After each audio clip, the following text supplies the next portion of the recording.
नमस्कार दोस्तों, स्वागत है आपका आपके अपने प्यारे चैनल बुक्स पांडा में। दोस्तों, डेल कार्नेगी की किताब how to win friends and influence people मानव संबंधों के बारे में दुनिया की सबसे प्रभावशाली किताबों में से एक है। यदि आप अपनी सामाजिक बुद्धिमत्ता सोशल आईक्यू में सुधार करना चाहते हैं, अधिक प्रभावशाली बनना चाहते हैं और अपने नेतृत्व कौशल लीडरशिप स्किल्स को बेहतर बनाना चाहते हैं, तो ये पुस्तक आपकी बाइबल होनी चाहिए। भले ही ये किताब 84 साल पहले लिखी गई थी, लेकिन ये आज भी उतनी ही लागू होती है और इसी कारण से ये दुनिया में सबसे ज्यादा बिकने वाली किताबों में से एक है। इस वीडियो में पूरी किताब को 3 अलग अलग भागों में बांटा गया है और हर भाग के अलग अलग अध्याय है।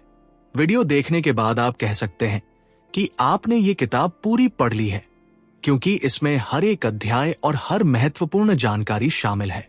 तो अगर आप भी अपनी लाइफ को नेक्स्ट लेवल पर ले जाना चाहते हैं, लोगों से बेहतर कनेक्ट करना चाहते हैं और हर दिन थोड़ा स्मार्टर बनना चाहते हैं, तो अभी आपके अपने बुक्स पांडा चैनल को सब्सक्राइब कर घंटी की बटन को दबा दीजिए, क्योंकि जिंदगी को बेहतर बनाने की कोई भी किताब हम उसे सरल हिंदी में मजेदार अंदाज में आपके लिए समेट कर लाते हैं, ताकि आप बिना पूरी किताब पढ़े भी उसका पूरा फायदा उठा सके।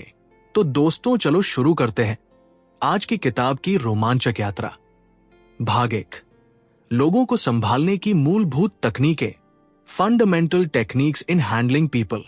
अध्याय 1, आलोचना, निंदा या शिकायत ना करें। लोग किसी भी चीज के लिए खुद की आलोचना नहीं करते, चाहे वे कितने भी गलत क्यों न हो। याद रखें कि लोग भावनाओं इमोशन के प्राणी हैं और वे अपने अहंकार और गर्व से प्रेरित होते हैं। लोगों की आलोचना करना लगभग हमेशा उन्हें रक्षात्मक डिफेंसिव बना देता है और वे अपने कार्यों को सही ठहराने के तरीके खोजने लगते हैं। यहां तक कि अपराधियों के परिवार के सदस्य भी अक्सर इनकार करते हैं और अपराधों के लिए व्यक्ति के बजाय सिस्टम को दोषी मानते हैं। आलोचना किसी व्यक्ति के गर्व और महत्व की भावना को ठेस पहुंचाती है। याद रखें, लोग अपमान के लिए ऐसी नाराजगी पाल सकते हैं जो जीवन भर रह सकती है। प्रसिद्ध हवाई जहाज परीक्षण pilot Bob Hoover San Diego में एक एयर शो से वापस उड़ान भर रहे थे। तभी अचानक उनके दोनों इंजन बंद हो गए। कुछ प्रभावशाली उड़ान कौशल के माध्यम से वो विमान को उतारने में सक्षम रहे, जिससे उसमें सवार लोगों की जान बच गई। दुर्भाग्य से विमान बुरी तरह क्षतिग्रस्त हो गया। इस भयानक इंजन विफलता का कारण यह था कि द्वितीय विश्व युद्ध के प्रोपेलर विमान में हवाई अड्डे पर गलती से जेट ईंधन भर दिया गया था। हूवर ने उस मैकेनिक को देखा जिसने ये गलती की थी। वो युवक रो रहा था, ये जानते हुए कि अपने महंगे हवाई जहाज के नुकसान और 3 लोगों की जान को खतरे में डालने के कारण हूवर कितने गुस्से में होंगे। तो क्या हूवर ने उस पर चिल्लाया, उसे डांटा या उसकी आलोचना की? बिल्कुल नहीं। वास्तव में हूवर ने कहा कि मैकेनिक पर अपने विश्वास को प्रदर्शित करने के लिए कि उसने अपना सबक सीख लिया है, वह चाहेंगे कि वही मैकेनिक अगले दिन उनके विमान की सर्विसिंग करे। हूवर की दयालुता का कारण शायद ये था कि वह कुछ ऐसा जानते थे जो मनोवैज्ञानिक बीएफ स्किनर ने बहुत पहले खोजा था, कि अच्छे व्यवहार के लिए पुरस्कृत जानवर बुरे व्यवहार के लिए दंडित किए जाने वालों की तुलना में अधिक प्रभावी ढंग से सीखते हैं। लोगों के बारे में भी यही सच है। उनकी आलोचना करने से उन्हें अपना व्यवहार बदलने के लिए प्रोत्साहन नहीं मिलेगा, क्योंकि वे मुख्य रूप से तर्क से नहीं बल्कि भावना से चलते हैं। कोई भी कमजोर व्यक्ति आलोचना या शिकायत कर सकता है। समझने और माफ करने के लिए वास्तविक चरित्र की आवश्यकता होती है। अध्याय 2, ईमानदार और सच्ची प्रशंसा दे। मानव व्यवहार के सबसे मजबूत चालकों में से एक दूसरों द्वारा सराहे जाने की इच्छा है। हम सभी को तारीफ पाना और ये सुनना पसंद है कि हम अच्छा काम कर रहे हैं। कुछ लोग तो ये भी दावा करते हैं कि पूरी सभ्यता अंततः महत्वपूर्ण होने की मानवीय इच्छा पर टिकी है। अनुमोदन और प्रशंसा की हमारी लालसा हमें सबसे ऊंचे पहाड़ों पर चढ़ने, उपन्यास लिखने और करोड़ों डॉलर की कंपनियां स्थापित करने के लिए प्रेरित करती है। अपनी प्रशंसा दिखाने के लिए आपको किसी को कोई फैंसी उपाधि देने की आवश्यकता नहीं है। धन्यवाद और मुझे खेद है जैसे सरल वाक्यांशों का उपयोग करना और साथ ही सच्ची, ईमानदार प्रशंसा देना पर्याप्त है। लोगों पर झूठी चापलूसी की बौछार न करें, नहीं तो वे इसे तुरंत समझ जाएंगे। इसके बजाय एक पल के लिए अपने बारे में सोचना बंद करें और अपने सामने वाले व्यक्ति के अच्छे बिंदुओं पर ध्यान केंद्रित करें। साथ ही दूसरे व्यक्ति को महत्वपूर्ण महसूस कराना सुनिश्चित करें। सही मानसिकता में आने के लिए राल्फ वाल्डो इमर्सन की तरह सोचने की कोशिश करें, जिन्होंने कहा था कि वह जिस भी व्यक्ति से मिले वो किसी न किसी मायने में उनसे बेहतर था।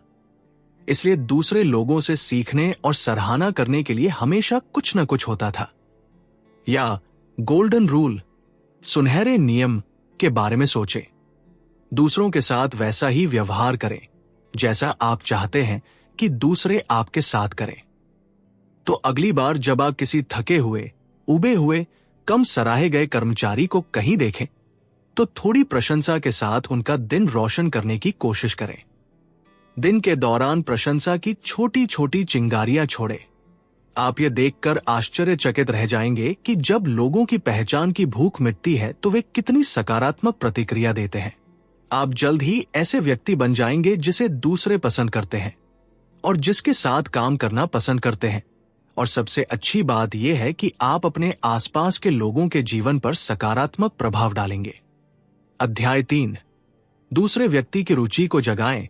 मान लीजिए आपको चीज केक पसंद है। जब आप मछली पकड़ने जाते हैं तो आप अपनी लाइन, कांटे के अंत में चीज केक नहीं लगाते। आप वह लगाते हैं जो मछली चाहती है, जो कि एक कीड़ा है। आप लोगों के साथ अलग व्यवहार क्यों करते हैं? बेशक आप उसमें रुचि रखते हैं जो आप चाहते हैं, लेकिन कोई और नहीं रखता। बाकी सभी भी आप ही की तरह हैं। हम सभी वही चाहते हैं जो हम चाहते हैं। अन्य लोगों को प्रभावित करने का एकमात्र तरीका इस बारे में बात करना है कि वे क्या चाहते हैं और उन्हें दिखाएं कि इसे कैसे प्राप्त किया जाए। दुनिया का हर व्यक्ति जानता है कि उसे क्या चाहिए और उसे क्या मिलता है, इसकी परवाह करता है। इस दिशा से उनसे संपर्क करें। बोलने से पहले रुकें और पूछें, इसमें दूसरे व्यक्ति के लिए क्या है? यहां तक कि खुद को चुनौती दें कि आप जो चाहते हैं उसके बारे में कुछ भी न कहें।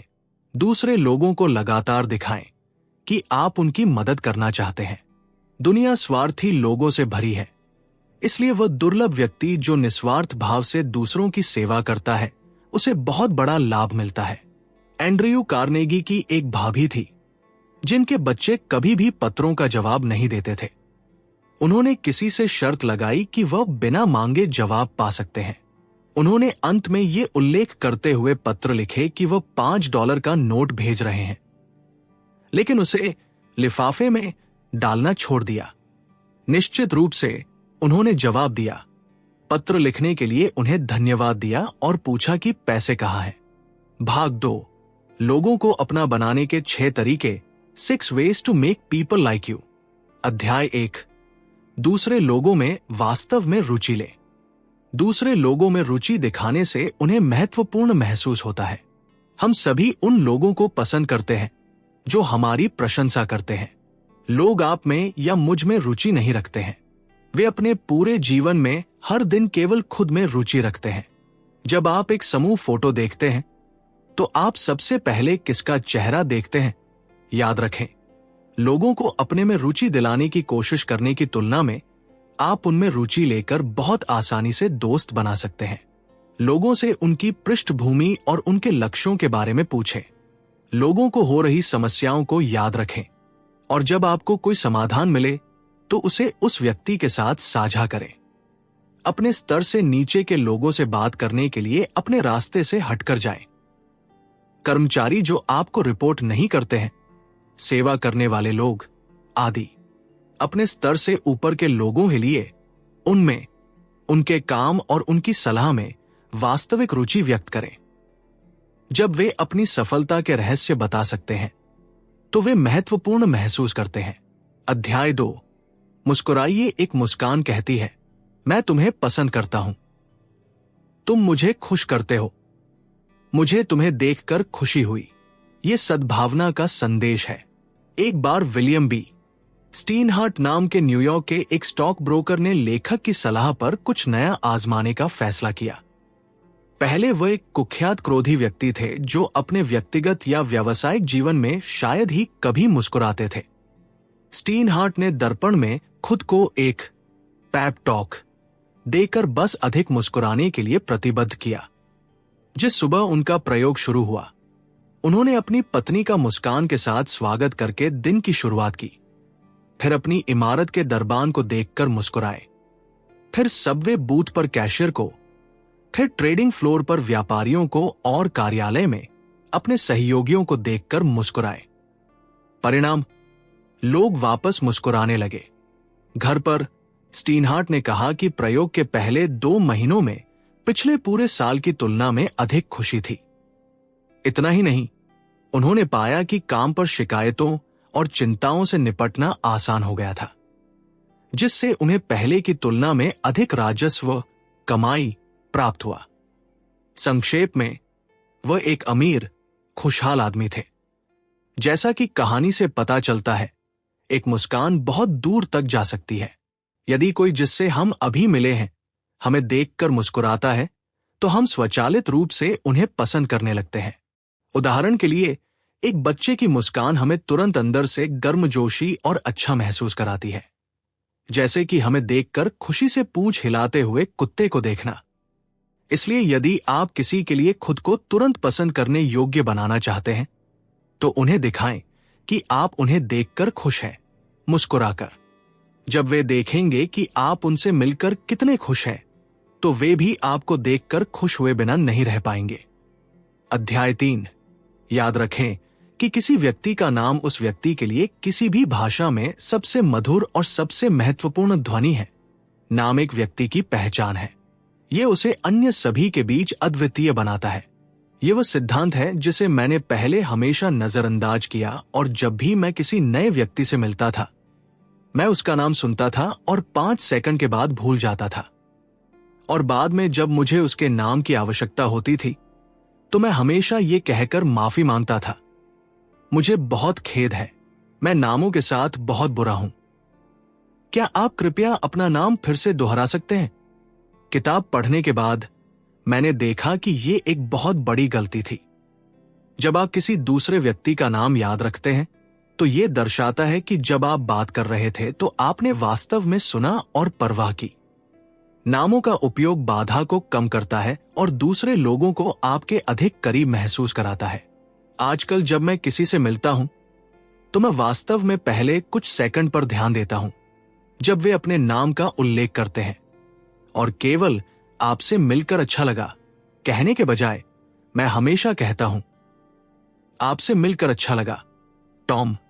नाम दोहराने से मुझे ये बेहतर याद रहता है, साथ ही ये दूसरे व्यक्ति को मुझसे जुड़ा हुआ महसूस कराता है। तो अगली बार जब आप जिम या कहीं और जाएं, तो हाय, आप आज कैसे हैं कहने के बजाय कहें, हाय टॉमस, आप आज कैसे हैं। आपको अंतर दिखाई देने लगेगा। नाम लेना एक सूक्ष्म और स्वागत योग्य प्रशंसा है। इसे भूलना या इसकी वर्तनी, स्पेलिंग गलत करना एक बड़ी गलती है जो ये सुझाव देती है कि आप इसे सही करने के लिए पर्याप्त परवाह नहीं करते हैं। लोग अपने मरने के बाद अपने नाम को याद रखने के लिए बहुत सारा पैसा देते हैं। इमारतों का नामकरण, पार्कों को उनके नाम पर समर्पित करना आदि। एक व्यवसायी जो अपने महत्वपूर्ण ग्राहकों के नाम याद नहीं रख सकता है, वो बस ये कह रहा है कि वह अपने व्यवसाय के एक बड़े हिस्से की परवाह नहीं करता है। कार्नेगी पुलमैन नामक एक कार कंपनी के साथ विलय करना चाहते थे। जब कार्नेगी ने उल्लेख किया कि नई कंपनी को अभी भी पुलमैन कहा जाएगा, तो पुलमैन कहीं अधिक उत्सुक हो गए। यदि आपको नाम याद रखने में कठिनाई हो रही है, तो सुनिश्चित करें कि आप बातचीत में पहली बार आने पर इसे पकड़ लें और इसे दोहराने के लिए कहें, या यदि आवश्यक हो तो स्पेलिंग पूछें। फिर बातचीत के दौरान व्यक्ति को इसे कई बार दोहराएं। अंत में जब आप अकेले हों, तो इसे बेहतर ढंग से याद रखने के लिए किसी प्रकार का संबंध, कनेक्शन बनाएं। अध्याय 4। एक अच्छे श्रोता बने। दूसरों को अपने बारे में बात करने के लिए प्रोत्साहित करें एक व्यक्ति का जीवन उस व्यक्ति के लिए सबसे महत्वपूर्ण जीवन है। एक व्यक्ति का सिरदर्द उसके लिए उस अकाल से अधिक मायने रखता है जो 10 लाख लोगों को मारता है। किसी को बात करने देना उस व्यक्ति को महत्वपूर्ण और सम्मानित महसूस कराता है। हर कोई उस दौर से गुजरा है जिसे वे कठिन समय मानते हैं और वे इसके बारे में बात करना पसंद करते हैं। यदि उन्होंने उन पर काबू पा लिया है तो इसके बारे में पूछें। इससे भी बेहतर इसे एक और टिप के साथ मिलाएं, जो थी सच्ची प्रशंसा और तारीफ दें। उन्हें बताएं कि उनकी कहानियां कितनी आकर्षक है और आप कैसे चाहते थे कि आपके पास उनका ज्ञान या अनुभव हो। बातचीत करते समय अधिकांश लोग इस बात में इतने व्यस्त रहते हैं कि वे खुद आगे क्या कहना चाहते हैं कि वे शायद ही दूसरे व्यक्ति को सुनते हैं। वास्तव में सुनने का मतलब है दूसरे व्यक्ति को अपना पूरा ध्यान देने का सचेत प्रयास करना, और इस दृष्टिकोण के लाभ बहुत हैं। एक बार लेखक न्यूयॉर्क में एक डिनर पार्टी में शामिल हुए जहां उनकी मुलाकात एक वनस्पति शास्त्री बॉटनिस्ट से हुई।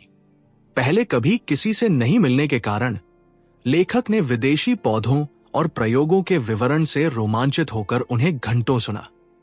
बाद में वनस्पति शास्त्री ने मेजबान से टिप्पणी की कि लेखक कितने दिलचस्प वार्ताकार थे, लेकिन बात यह है कि लेखक ने शायद ही कुछ कहा था। वो केवल एक अच्छे इच्छुक श्रोता रहे थे। किताब पढ़ने से पहले मैंने इस सिद्धांत पर कभी ध्यान नहीं दिया।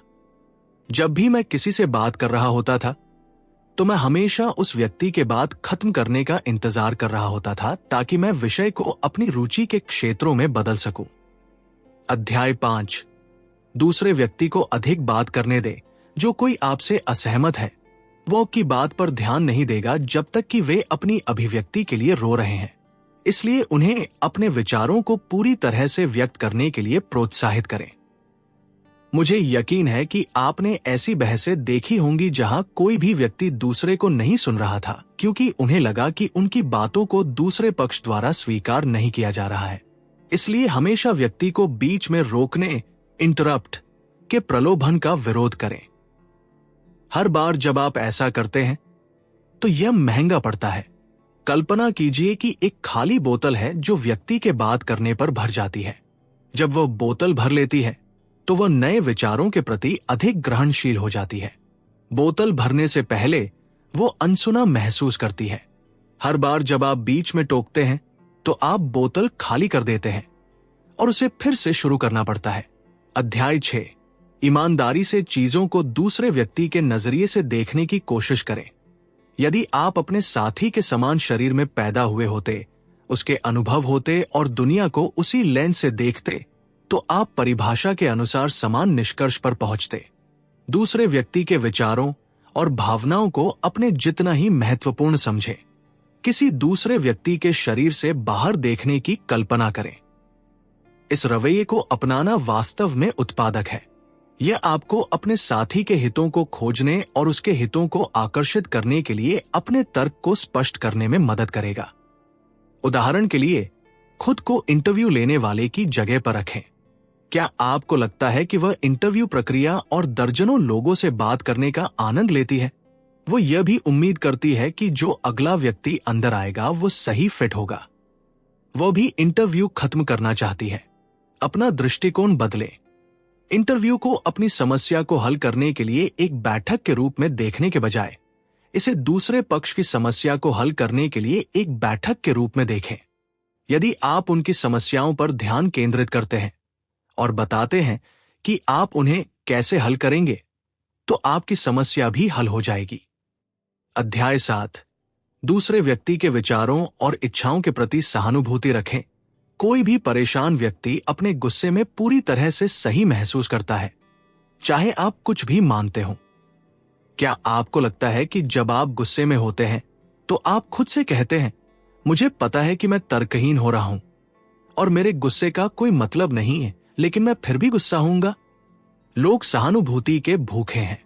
वे चाहते हैं कि हम उन सभी चीजों को पहचानें जो वे महसूस करते हैं।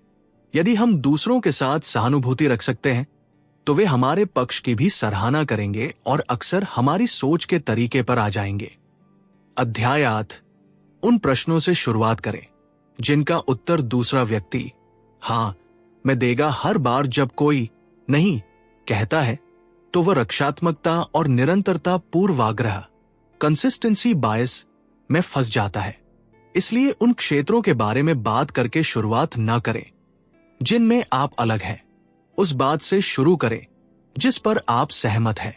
व्यक्ति को अपनी बात मनवाने के बजाय तार्किक प्रश्नों की एक श्रृंखला के माध्यम से उसे अपने निष्कर्ष की ओर ले जाएं। यदि व्यक्ति को पता चलता है कि आप क्या कर रहे हैं, तो ये एक जाल की तरह लग सकता है। जवाब पहले से जानने के लहजे के बजाय वास्तविक धैर्यवान लहजे में ऐसा करना बेहतर है। ऐसे कठिन प्रश्न पूछें जिनके उत्तर स्पष्ट न हो, ताकि ऐसा न लगे कि आप व्यक्ति को एक कोने में फंसा रहे हैं। इस तकनीक का उपयोग सेल्स पर्सन विक्रेता द्वारा बहुत किया जाता है।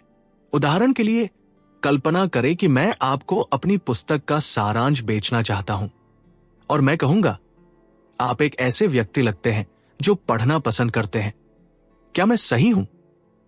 आप उत्तर देंगे हां। फिर मैं आगे बढ़ूंगा और कहूंगा, क्या आप पैसे बचाना पसंद करते हैं? क्या आप समय बचाना पसंद करते हैं? सबसे अधिक संभावना है कि आपके उत्तर फिर से हाँ होंगे। एक बार जब मुझे ये मिल जाते हैं तो मैं कहूंगा, मेरे पुस्तक सारांश खरीदे। ये वही है जो आप चाहते हैं। ये आपका समय और पैसा बचाएगा और आप एक किताब बहुत तेजी से पढ़ेंगे। इस बिंदु पर आप कैसा महसूस करेंगे? मुझे यकीन है कि आपको लगेगा जैसे मैंने आपको किसी ऐसी चीज में फंसा दिया है जो आप नहीं चाहते थे।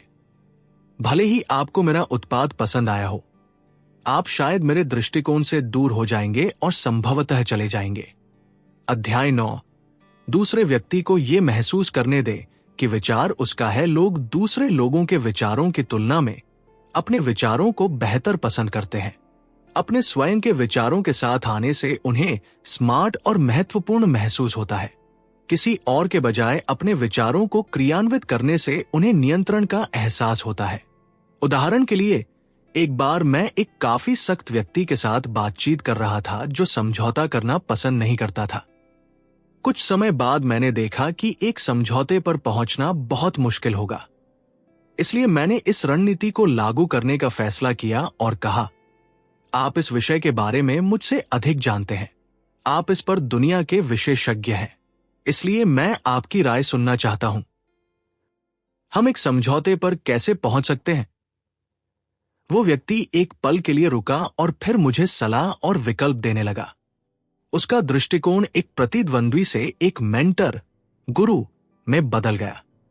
उसके सभी विकल्पों को सुनने के बाद मैंने उनमें से एक को चुना और उसे लागू करने का निर्णय लिया। चूंकि उसने मुझे विकल्प दिया था, इसलिए वह इसे सफलतापूर्वक लागू करने में बहुत अधिक व्यस्त और रुचि रखता था। अध्याय 10। नेकदिल इरादों, नोबलर मोटिव की दुहाई दे। किसी व्यक्ति के पास आमतौर पर कोई काम करने के दो कारण होते हैं, एक जो सुनने में अच्छा लगता है और एक वास्तविक कारण। वास्तविक को भूल जाओ। उनके उच्चतम नैतिक सिद्धांतों, हाईएस्ट मॉरल प्रिंसिपल्स की अपील करें। उदाहरण के लिए, जब कोई समझौता तोड़ रहा हो तो कहें कि उस व्यक्ति के चरित्र के बारे में आपकी धारणा उच्च अखंडता, हाई इंटेग्रिटी वाली थी। उन्हें इस पर विचार करने के लिए कुछ समय दें।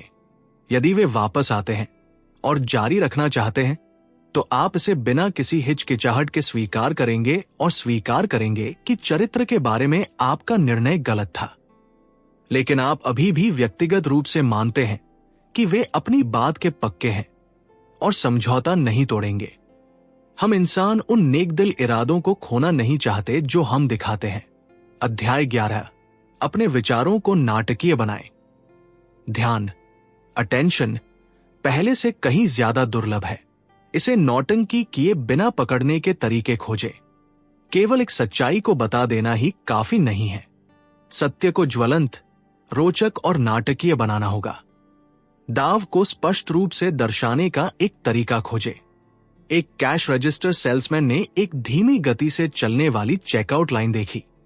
उसने मालिक से कहा कि वो हर ग्राहक के साथ पैसे पेनीज खो रहा है। उसने अपनी बात साबित करने के लिए फर्श पर सिक्के फेंके। कल्पना कीजिए कि यह कितना प्रभावी होगा यदि वह खोए हुए धन को चित्रित करने के लिए बार बार ऐसा करता रहे। स्टीव जॉब्स ने प्रसिद्ध रूप से आईपॉड को आपकी जेब में 1000 गाने के रूप में पेश किया, न कि गीगाबाइट स्टोरेज के बारे में बात करते हुए। इस सिद्धांत को लागू करने के तरीके के बारे में यहां कुछ युक्तियां दी गई हैं। एक दृश्य सादृश्य विजुअल एनालॉजी प्रदान करें। आकार, गति और लागत के लिए वस्तुओं को दिखाएं। अवसर की तुलना डॉलर से करें। उदाहरण के लिए, आपका व्यवसाय इस समस्या को ठीक न करके एक मर्सिडीज बेंज खो रहा है। मैं व्यक्तिगत रूप से इस रणनीति को पसंद करता हूं और अतीत में इसका बहुत उपयोग किया है। उदाहरण के लिए, जब मैं अपनी इंटर्नशिप पूरी कर रहा था तो मुझे परिणामों के बारे में अंतिम प्रस्तुति देनी थी। कुल मिलाकर हम लगभग 25 छात्र थे और उनमें से मेरी प्रस्तुति सबसे दिलचस्प थी। और इसका कारण यह है कि जब मैं प्रस्तुत कर रहा था तो मैंने एक्सेल में किए गए उबाऊ कार्यों के बारे में बात नहीं की। मैंने बस ये कहकर शुरुआत की कि मेरी इंटर्नशिप ने कंपनी के लिए $13,000 बचाए। एक बार जब मैंने ये कहा तो दर्शकों में मौजूद हर मैनेजर बहुत ध्यान से सुनने लगा और अंत में बहुत सारे सवाल पूछे। सच कहूं तो मैंने वही उबाऊ काम किए जो अन्य इंटर्न ने किए थे। मैं कहूंगा कि मैंने और भी कम किया। एकमात्र अंतर यह था कि मैंने अपने द्वारा खर्च किए गए घंटों की संख्या की गणना की और फिर उसे डॉलर में बदल दिया।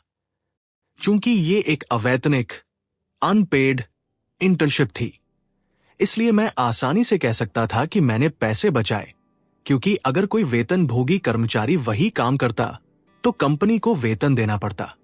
अध्याय 12, एक चुनौती दे। जब प्रेरणा काम नहीं करती है तो एक प्रतियोगिता आयोजित करें। इससे लोग आगे बढ़ते हैं क्योंकि वे दूसरे नंबर पर नहीं रहना चाहते। उत्कृष्टता प्राप्त करने की इच्छा व्यवहार का एक मौलिक चालक है। उदाहरण के लिए, यदि कोई व्यक्ति अनिश्चित है तो सूक्ष्मता से उसकी ताकत पर सवाल उठाएं। डरने के लिए मैं आपको दोष नहीं देता। ये एक कठिन काम है। इस काम को करने के लिए एक बड़े व्यक्ति, बिग पर्सन की आवश्यकता होगी। भाग 4, बिना अपमान या नाराजगी के लोगों को बदलना। Changing people without giving offence. इस पुस्तक का अंतिम भाग लोगों को बिना ठेस पहुंचाए या नाराजगी पैदा किए बदलने के बारे में है। अध्याय 1, प्रशंसा और ईमानदार सराहना के साथ शुरुआत करें।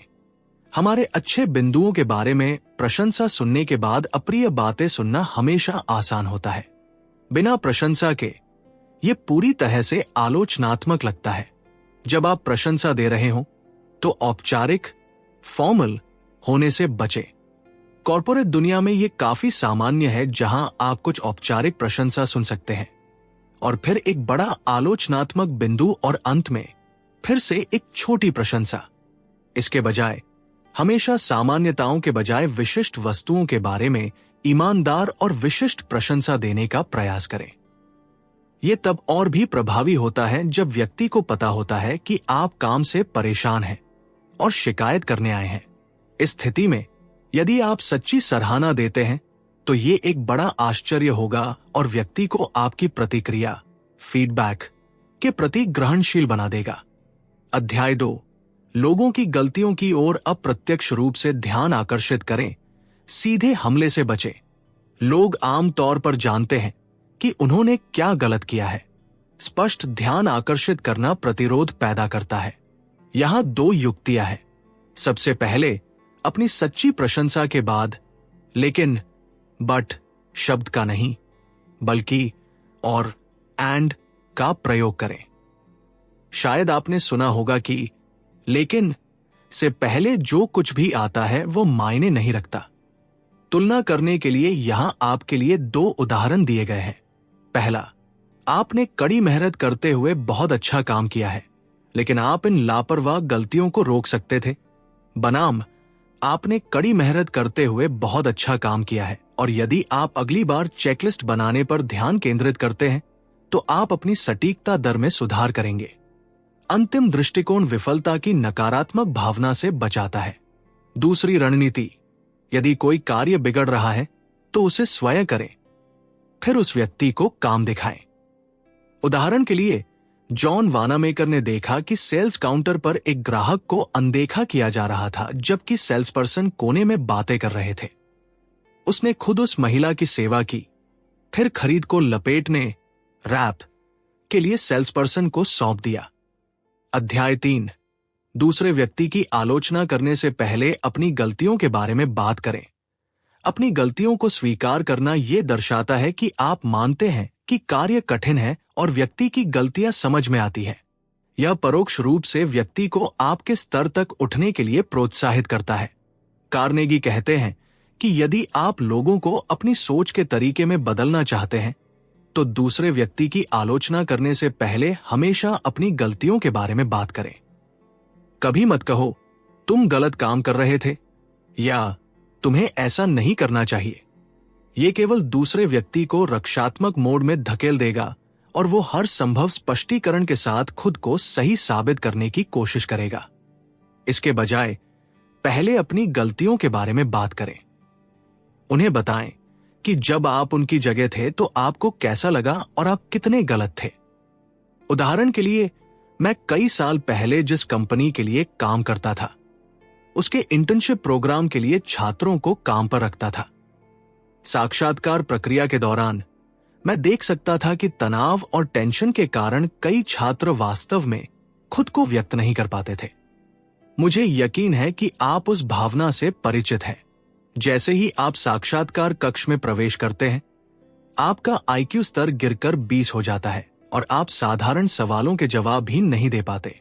इसने मेरे काम को भी कठिन बना दिया क्योंकि ये पहचानना मुश्किल था कि छात्र को उत्तर नहीं पता था या वह तनाव के कारण जवाब नहीं दे पा रहा था। स्थिति और भी कठिन हो जाती थी जब छात्र अंतर्मुखी, इंट्रोवर्टेड और शर्मीला होता था। इसलिए मैं हमेशा उनसे ये कहकर उन्हें तनाव मुक्त महसूस कराने की कोशिश करता था कि ये सिर्फ एक दोस्ताना बातचीत है और उन्हें तनाव नहीं लेना चाहिए। हालांकि इसने कभी काम नहीं किया। एक दिन मैंने साक्षात्कार प्रक्रिया की शुरुआत अपनी शर्मनाक साक्षात्कार कहानी के साथ करने का फैसला किया। जब मैं उसी पद के लिए आवेदन कर रहा था जिसके लिए वे अभी आवेदन कर रहे थे, तो मैंने उन्हें बताया कि मैं साक्षात्कारकर्ता को जवाब नहीं दे सका जब उसने मुझसे पूछा कि क्या मैं एक सोशल मीडिया प्लेटफॉर्म का नाम बता सकता हूं जो उस समय प्रसिद्ध था। उस समय फेसबुक सबसे बड़ा सोशल मीडिया प्लेटफॉर्म था और मैं इसे हर दिन इस्तेमाल करता था।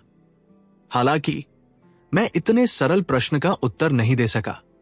साक्षात्कारकर्ता ने मेरे उत्तर के लिए कई सेकंड तक इंतजार किया और फिर चुपचाप कहा, फेसबुक।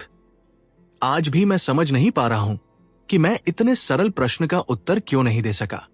कहानी ने छात्रों को हंसाया और तनाव मुक्त महसूस कराया क्योंकि वे देख सकते थे कि मैं भी उनकी जगह पर रह चुका हूं और अपनी शर्मनाक कहानी को स्वीकार करने से उन्हें सहज महसूस करने में मदद मिली।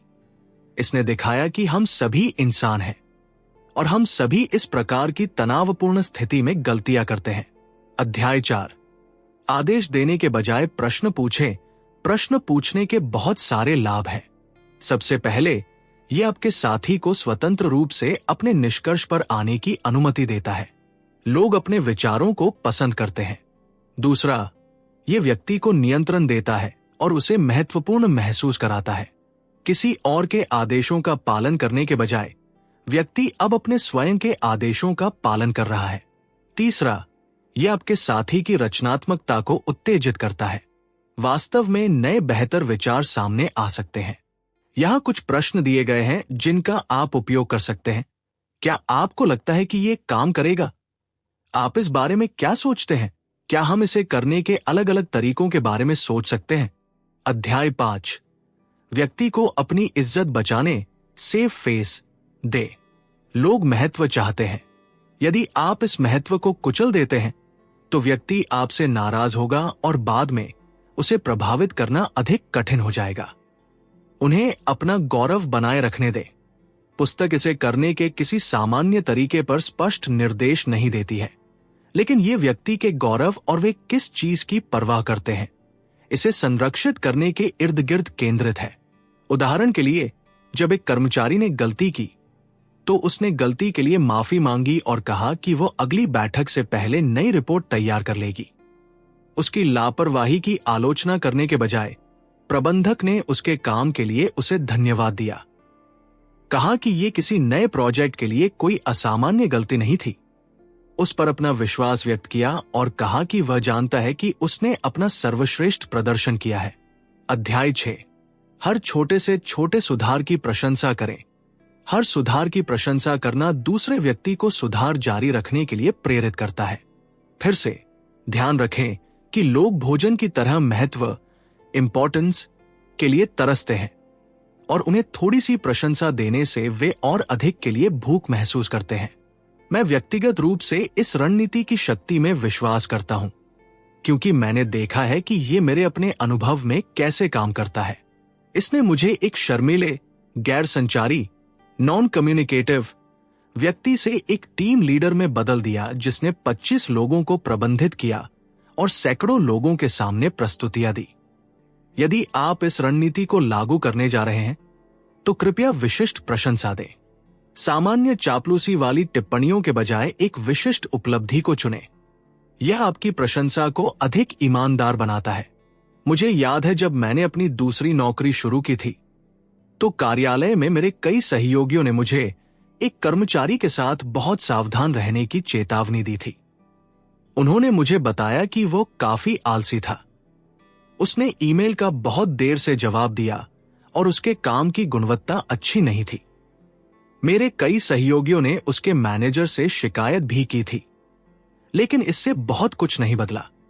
एक बार जब मैंने उसके साथ काम करना शुरू किया तो मैं देख सकता था कि मेरे सहयोगी सही थे, लेकिन उसकी गलतियों पर ध्यान केंद्रित करने के बजाय मैंने कार्नेगी के सिद्धांत को लागू करने और छोटी सकारात्मक चीजों पर ध्यान केंद्रित करने और उसकी वास्तव में प्रशंसा करने का फैसला किया। इसलिए जब भी मैंने उसकी ओर से एक छोटा सा अच्छा काम देखा तो मैंने उस विशिष्ट काम के लिए उसकी प्रशंसा की और कभी कभी उसके मैनेजर को कार्बन कॉपी (CC) में जोड़ा। कुछ समय बाद अच्छे कार्यों की संख्या बढ़ने लगी और 7 सप्ताह के बाद वो पूरी तरह से एक अलग व्यक्ति था।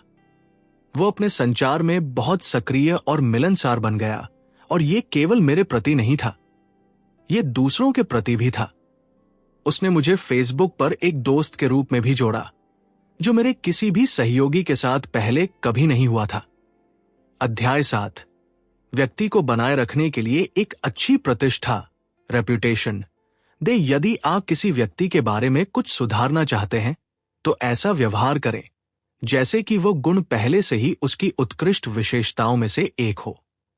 उदाहरण के लिए, मान लीजिए कि जब आप अपने दोस्तों के साथ बातचीत कर रहे हों तो उनमें से एक कहता है कि वह आपको एक ऐसे व्यक्ति के रूप में जानता है जो एक अच्छा रहस्य रख सकता है और जिस पर भरोसा किया जा सकता है, चाहे स्थिति कैसी भी हो। आपके बाकी दोस्त भी इस राय से सहमत है। यह सुनने के बाद, भले ही आप ऐसे व्यक्ति न हो जो अच्छा रहस्य रख सके, आप वैसा ही व्यवहार करना शुरू कर देंगे। आप उस दर्जे, स्टेटस को न खोने के लिए बहुत सावधान रहेंगे। आप किसी का रहस्य उजागर न करने और अपना कीमती खिताब न खोने के लिए हमेशा बहुत सावधानी से बात करेंगे। अध्याय 8। गलती को सुधारना आसान लगने दे। यदि आप किसी से कहते हैं कि उनमें प्रतिभा की कमी है और वे किसी चीज में कभी अच्छे नहीं होंगे, तो आपने सुधार के लिए रुचि और उम्मीद को खत्म कर दिया है। इसके बजाय उनसे कहें कि उनके पास सही प्रतिभा और बुनियादी बातें हैं, लेकिन बेहतर होने के लिए बस अभ्यास की आवश्यकता है। कदमों को करना आसान बनाएं। उदाहरण के लिए, यहां वह है जो एक डांस इंस्ट्रक्टर एक खराब डांसर से कह सकता है। आप में लय, रिदम की प्राकृतिक समझ है। आप पैदाइशी डांसर हैं। अध्याय 9। व्यक्ति को वे काम करने में खुशी महसूस कराएं जो आप सुझाते हैं। ये सिद्धांत पिछले सिद्धांतों में से एक के समान है जो दूसरे व्यक्ति के हितों को ध्यान में रखने के बारे में था। मैं व्यक्तिगत रूप से सोचता हूं कि केवल अन्य लोगों के हितों के बारे में बात करने से संदेह पैदा हो सकता है। उदाहरण के लिए, यदि कोई केवल आपके हितों के बारे में बात कर रहा है, बिना अपने हितों के तो आपको संदेह हो सकता है कि सब कुछ उजागर नहीं किया जा रहा है। कपटी, डिसइंजेनुअस न लगने का एक तरीका यह है कि आप पहले ही स्वीकार कर लें कि आप वह कार्य क्यों चाहते हैं, फिर उन लाभों के बारे में बात करें जिनका आनंद आप दोनों लेंगे। तो दोस्तों, आज के लिए बस इतना ही। लेकिन याद रखें, बिना एक्शन के नॉलेज बेकार है। अगर आप अपने पर्सनल फाइनेंस में मास्टर बनना चाहते हैं, सबसे स्मार्ट इन्वेस्टमेंट्स करना चाहते हैं और टेक और लीगल ट्रेंड में दुनिया से आगे रहना चाहते हैं, तो आप बिल्कुल सही जगह पर हैं। यहां बुक्स पांडा पर हम केवल किताबें नहीं पढ़ते, हम एजुकेशन को एग्जीक्यूशन, अमल में बदलते हैं।